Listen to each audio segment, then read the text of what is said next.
आता पाहूया टॉप 9 मोठ्या बातम्या। नाशिकसाठी माहितीचा उमेदवार आज जाहीर होईल। गिरीश महाजन यांची माहिती तर नाशिकमध्ये महाजनांची छगन भुजबळांसोबत 2 तास बैठक। मुंबईमध्ये लोकसभेच्या 6च्या 6 जागा महायुती जिंकणार तर नाशिकच्या जागेचा तिढाही आज सुटणार। मुख्यमंत्री शिंदेंकडून विश्वास व्यक्त।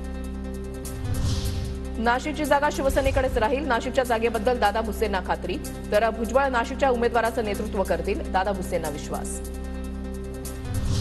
बेळगाव, कारवार, विदर्भसह संयुक्त महाराष्ट्राचं स्वप्न अजून अपूर्णच। सीमावासियांच्या लढ्याला राज्यामधील प्रत्येकाचा पाठिंबा।